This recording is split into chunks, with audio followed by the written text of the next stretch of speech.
PP Savani ગ્રુપના વલ્લભભાઈ સવાણી અને મહેશભાઈ સવાણીના નેતૃત્વ હેઠળ આપણા સુરતની તાપી મૈયા અને કર્ણની ભૂમિ પર પીપી સવાણી સ્કૂલના સીએફઈના કોમર્સના વિદ્યાર્થીઓ દ્વારા સુંદર અને માનવતાથી ભરેલું પગલું ભર્યું છે।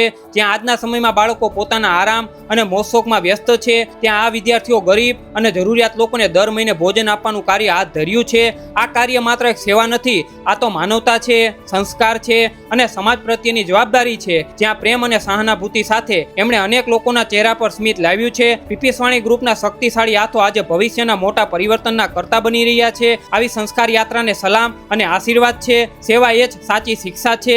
તો તમે પણ ઈચ્છો છો કે તમારા બાળકોમાં સારા સંસ્કાર અને સેવાની પ્રવૃત્તિ કરે, માતા પિતા, સમાજ, દેશ માટે એક જિમ્મેદાર નાગરિક બને, તો આવો પીપી સવાણી સાથે જોડાઈએ। અમે પીપી સવાણી સીએફઈ કોમર્સના સ્ટુડન્ટ્સ છીએ। આજે અમે જોય ઓફ ગિવિંગ કરવા આવ્યા હતા। એકચ્યુઅલીમાં રીઝન એ હતો કે જે વલ્લભભાઈ સવાણી અમારા સ્કૂલના ટ્રસ્ટી છે, એનો જે સેવાનો ભાવ છે એનાથી અમે કહેવાય કે આમ એક ટાઈપના પ્રભાવિત થયા હતા। એના લીધેથી અમે આજે જોય ઓફ ગિવિંગ કરવા આવ્યા હતા। અને આજે જેમ બધા માણસો ફ્રેન્ડશિપ ડેની પાર્ટી કરે છે, એની બદલે આજે અમે બધા જે અમારું ગ્રુપ છે એ આખું ગ્રુપ ગરીબોને ખાવાનું દેવા આવ્યા હતા। જ્યારે એ ખાતા હતા અને ખુશ થતા તે અમે જોતા હતા, અંદરથી અમને બહુ ખુશી મળી। અને આગળ આવો ક્યારે લાભ મળશે તો અમે ચોક્કસ આવું કરશું। જય શ્રી કૃષ્ણ। આજે અમે જોય ઓફ ગિવિંગ કરવા આવ્યા છીએ અને હું અને અમારી આખી ગ્રુપની ટીમ અને અમારા ટીચર્સ કોમર્સ ફેકલ્ટી અમે બધા વલ્લભભાઈ સવાણી ઉર્ફ અમારા બાપુજીને થેન્કફુલ છીએ કે અમને આજે આ ઓપોર્ચ્યુનિટી મળી છે કે અમે કોઈને જોય ઓફ ગિવિંગ કરીએ છીએ।